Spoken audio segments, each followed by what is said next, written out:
What's up, y'all? It's your girl, Kové. Listen, this is my iconic interview with 91. Tap in. What they want, this is 91, this is what they want. What they want, this is 91, this is what they want. What they want, this is 91, this is what they want. What they want, this is 91, this is what they want. What they want. Alright, I want to go ahead and start off getting right into the name. Let's talk about it. Where does Kové come from? Kové means Kimberly over everything. My name is Kimberly, so gotta put me first. Kimberly over everything. I feel like you had that name for a while. I did. Yeah, when did you first think of it? I guess when I became an artist, I didn't have an artist name. I just was like, I want to be an artist, so I gotta come up with something dope. And I was just chilling with my sister, and then we were just going over ideas, names, and I'm like, what really matches me? And I need to put like me in it. And I'm like, dang, I should say my name. And then it ended up being an acronym, and we merged it, and it became Kové. That's dope. And that's why I said you must have had that for a while, because it's very fitting for you. So how long have you been doing music? For about 4 years now. About 4 years, okay. Not really a vet, but I'm getting there. You know, it's so weird, because it's people that take off and they've been doing music for like 6 months and everything. But I really appreciate the artists that have put the time in. There's so many artists I feel like they just kind of do it for fun. They have something that takes off with the love and the passion. You know, when you put in that work, that's how you become an artist that makes it a decade, 2 decades, and you're still playing music. That's a fact. Okay, I mean, even as a new artist coming into the game, I was doing a lot for a new artist. It's just, of course, the time span, it catches up to you. I didn't even realize it was 4 years, but it has been 4 years. But throughout my 4 years, I've been very productive, and I'm blessed to have been in this situation that I'm in. So. I was gonna say that I really didn't know what to expect when I asked how long you've been doing music, because you're making a lot of moves. Definitely making some noise. I see you everywhere. You done some stuff with Ross. Yeah, most definitely. Okay, let's get into that. How did that come about? And what have you done with Ross? So I've opened up for him for a few shows, but I met him through my team, which is TomCat, and at the time when we were all working together, I recorded majority of my music with that team and that camp, and it ended up being something bigger than what I thought it would have been. So I'm working on a song with him, and being able to open up, that's just major. Most people won't even get the chance to be in the same room as that man, so I'm blessed and I'm thankful. And that's within 4 years. Yeah, within 4 years. And I said, it doesn't have to be hard, it doesn't have to take a long time, you just gotta work hard and put in the time. Exactly, and network your butt off. If anything, like, you are your resume, so you gotta show up and show out at all times. So you seem like, you know, outside of the artist side, you seem to kind of have your head on straight with the marketing and branding side as well. Where does that come from? You have a good team around you, or you just kind of know some things on your own? I pick up on things, and working with different people, you kind of learn, and I've always been around a lot of artists, so I picked up on traits that they had with their team and kind of merged it with my own. I still have a lot to learn, to be honest with you, so I'm still building as I go along and learning new things. This is a different era, so technology is very, very different. So working with people of the youth like myself and other people that are younger that understand that Instagram and Twitter and everything like that, TikTok is a major platform, and you gotta utilize it. So I'm learning as I go. Okay. Yeah. Where are you from? I'm Jamaican, but I was raised in Brooklyn. In Brooklyn? Yeah. But isn't there a lot of Jamaican culture in Brooklyn? Of course, there's a lot of Caribbeans in general in New York. So yeah, we fit right in. So, and where do you live now? I'm between Miami and New York right now. Miami is where I reside, but I've been traveling to Atlanta. That's where I met my team. I lived in a lot of places. I travel a lot, and I like to, I guess as an artist, I don't like to sit in one place, because your fan base has to be universal. So anywhere I go, I like to leave my footprint on it. Okay, but you grew up in New York? Yep. Okay, tell me what that was like. You don't really give me a New York vibe. Really? You seem very sweet. Oh, people from New York are pretty aggressive. I got some really good friends from New York. I get aggressive when I'm angry. When you're angry. I'm nice right now. Yeah, okay, so tell me about New York. It's a rough city. Like, if you live there, you could really live anywhere. It taught me how to hustle, how to muscle, how to move and shake, how to weed out the finesses, you know. But I mean, I wouldn't take it back, because it gave me thick skin. So and you need this in this industry, so I wouldn't take it or trade it for nothing. Okay, let me ask you. Tell me your best experience in New York and your worst experience living in New York. Living there or just In music general. in general? Mm-hmm. Just life. Even, as a kid, just wherever you want to take it. What was the best experience? What was the worst experience? Okay. The best experience was being that I was, when I grew up, I was modeling and doing dance classes, so I had a lot of performance skills because of that. So that taught me how to be an artist today. I used to do a lot of competitional dancing and all of that stuff. But the worst experience, shoot. Dang, I was like in the middle of like a shootout, so I think that probably would have been my worst. And it had nothing to do with me. I was just being a regular wrong place, civilian. wrong time. Yeah, and then it What was part of New York were you in? I was in East New York at the time. East New so York. I lived in every borough, not really borough, but like every area in Brooklyn. Mm-hmm. I didn't live in every borough, but every area in Brooklyn. So from Canarsie to East New York to Crown Heights, like I lived everywhere. So. Okay, so you do being from New York, but you've also got a lot of experience down here in the South. Yeah. Who's your favorite rapper, male and female? My favorite rapper. Of all time. My idol is Missy Elliott, and I say this in every interview because I really do look up to how creative she was. She always thought out the box, and that's the type of artist I inspire to be.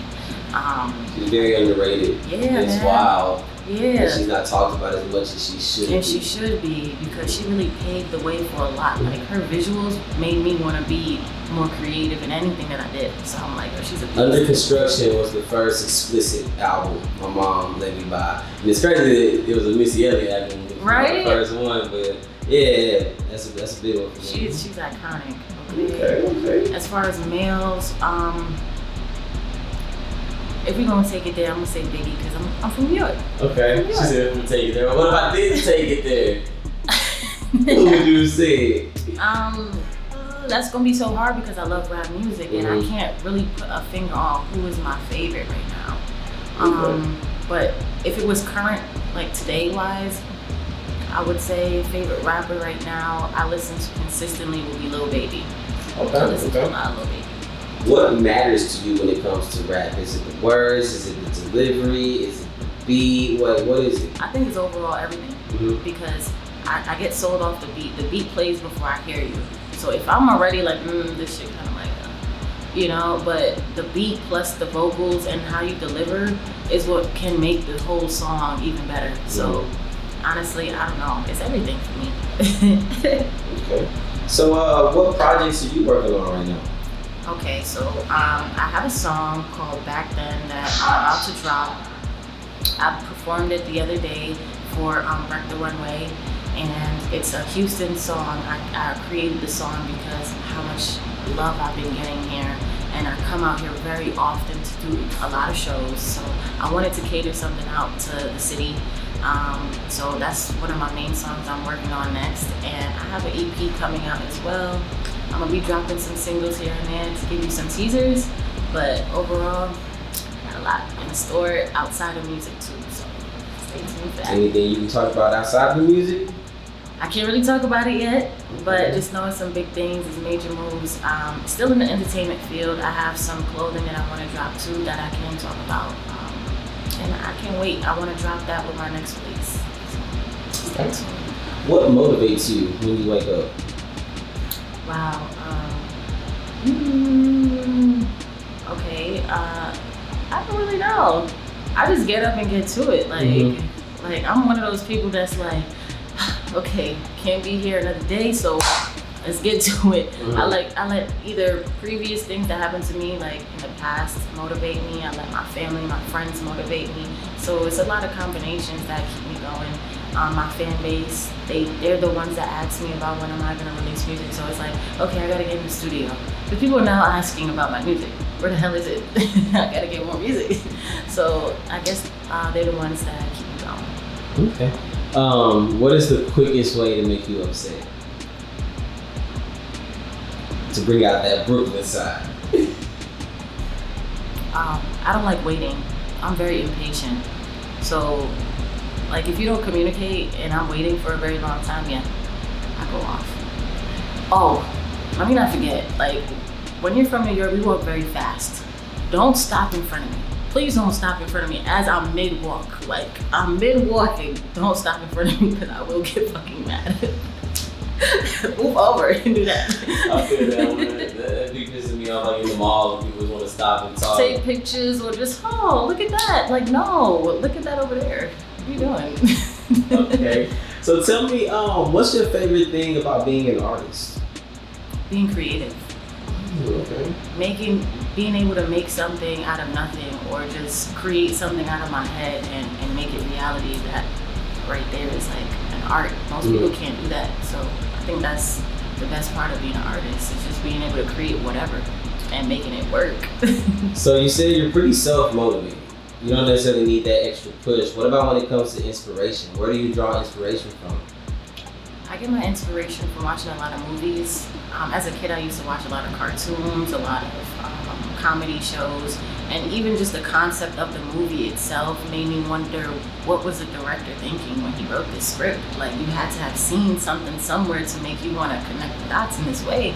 So it made me think deeper than what it is, and it makes me write better. Like, concepts make me write better. Do you have any examples of where you used inspiration from a movie in your work or something similar? Okay, yeah. For my video Picasso, that's also out on all platforms, I used the movie Night at the Museum to kind of get the creative process going for that video. I was the security guard, and I was also the artwork that came to life, and I started dancing, and like I played different roles in the video. So if y'all do check it out, you know, pay attention. But for the most part, I got it from that movie. So. Oh, I love that movie. All right. So let's talk movies then, since you're inspired by movies. What's your favorite movie? Or even like top 3 if you have to. I know sometimes one is hard. Yeah. Okay, let me think. Dang, you caught me off guard with that one. Okay. I like Adam Sandler. Okay. So any Adam Sandler movies. Dang, it's at the tip of my tongue, and I know what movie I love too.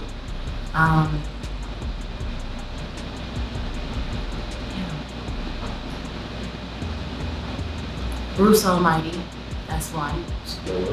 The second one, I like scary movies, and as a kid, I used to watch The Ring like 50 times, even though like it scared me the first time, but after like the third, fourth time, I was like, oh, that's not that scary.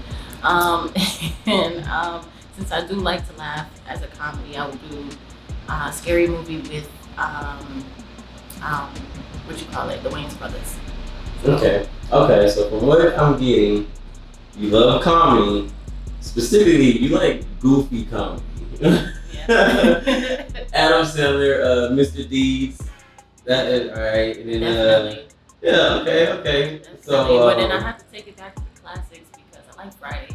Yeah. I like I like every one of the Fridays. So any Ice Cube movie I rock with, so Ride Along, whatever. Like, I love stuff like that. If there was one movie that you could replace an actor in, what movie would it be? What role would you play? One movie I could replace the actor. Mm-hmm.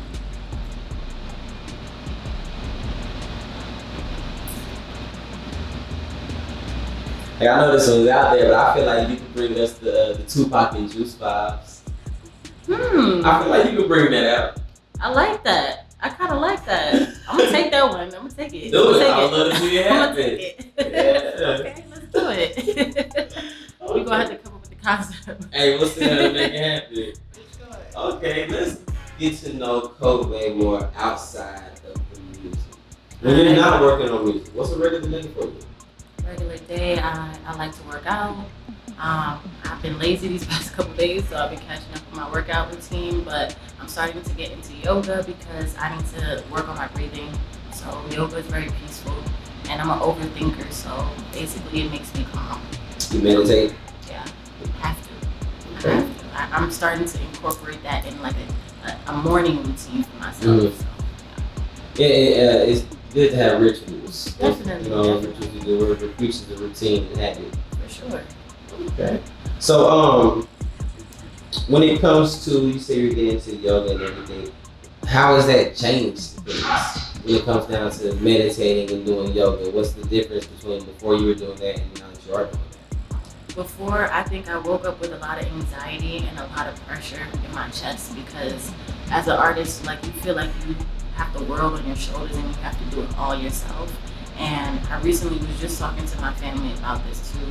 Like I feel like I can do it all and you can't. So sometimes you need to take a step back and breathe, and that helps with my breathing. So now that I wake up and I do those things, it helps me relax and have an easier morning, an easier day, and I go about my day in an order instead of pushing everything on me, like, you know, like making everything happen all at once. So it makes my day space out a little bit, if that makes sense. Okay. So yoga, what else outside of the music have you been into? What other hobbies do you have? So I was in Coming to America too. You were Coming to America too? Yeah. Oh, you were so humble. Yeah. I was an extra though. It wasn't like. So like your name was in the credits, right? Alright, I wasn't in Coming to America too. It was amazing being on set though. I was on set for like 2 days, for like hours though. But it was amazing. I saw Eddie Murphy. Dang, it was so dope to see all the artists that they had on set, like Tiana Taylor, Ross was on there too. So it was a big set, and I loved it. So how did that come about?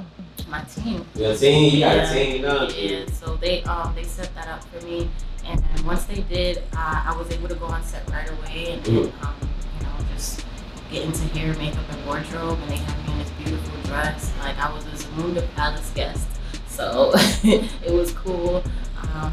But yeah, it was due to my people. They definitely connected the dots with that one. But I would love to do more films, maybe speaking roles. Okay. You're very diverse with your portfolio. You got a lot of things going on. All right, now tell me about the outfit. I've never seen you post a picture that wasn't fly. You're always on point. Tell me, like, where does the sense of style come from? Where you get that in? So I went to school in Miami for design. So I was always into fashion because I'm from New York. But I ended up going to school for design, and I know how to sketch, make clothes, and everything. So I kind of incorporate everything that I've learned throughout my growth and my years of being an adult, and made it one as an artist. So everything kind of like came in handy for me. I don't know why, but it came in handy. So that's why. What other hidden talents do you have? She draws. She does music. Do you produce? No, but that's my next. That's what I'm learning next. Yeah, that's what I'm doing next. Actually, my nephew, he's only 10 years old. I introduced him to my producer, and now he's making beats. So I told him when he's done, you're gonna teach me how to make them because listen, it'd be dope to have a 10-year-old make my next single, but it would be even doper if I could make it myself. But we can do it together. Okay. All right. Before we wrap up, let's touch back on the single that you have dropping for Houston. What was the name of that one again? Back then, they didn't want me. You know, it's funny. I was literally riding around, not even listening to it. I was just saying it in my head, and it's like that's such an iconic song. So, where's the influence come from? Like the sample of the beat, or what? Yeah, you get a sample in the hook, and in the verse, it's all me. Like I'm telling y'all a little story, so my verse is very crisp, it's very clear, so you understand. And I wanted people to relate to it because I feel like everybody has a past, and people always want to spin the block. Once they see that you're doing good, they see that you're prospering, that's when people that hated on you before want to circle around and try to be your friend. And at this point, it's too late. And I think Mike Jones did it the best. Like he said what he had to say on that song, and I had to remake it and also speak my shit. Okay, before you get out of here, now I gotta ask you, what did Texas do for you growing up? Like I said, you were on East Coast, what I consider up north. To me, New York is the north. But you went out south to Miami and everything. When were you introduced to Mike Jones? Well, as a kid, I loved music, so it didn't even matter where it came from. If I like what I like it. No matter. I listen to Mike Jones. I listen to so many Houston artists, but I guess as I got older, I didn't cherish the music as much as I do now. So being able to remake something so iconic as back then, I had to re-listen to it again with different ears So after hearing it again, I was like, yo, he really was talking that shit. He was saying like, yo, these hoes was really trying to play me before, and now I got a little bit of money. I'm not, nah, y'all not about to do that to me. So I love music in a different way, in a different light. So I don't use a city to determine what type of music I like. I'm listening to it all. Okay. Alright. So before we get out of here, I just want you to let the people know something about you, something about your mindset, how you view the world, how you wake up and think every single day. So just leave us with that. I feel like you have to know your worth, and I just wrote this the other day. Know your worth. Your time is everything. Once you know your worth, you're able to conquer a lot because you won't waste your time anymore. When I wake up in the morning, I say affirmations like, you are great, you are loved, you are talented, you are successful, you're healthy, you're wealthy. So things like that, you gotta speak it into existence. So everything I do, I try to speak it ahead of time, even if it hasn't happened yet, it will happen. So just make it happen, if that makes sense. I'm gonna leave it with that.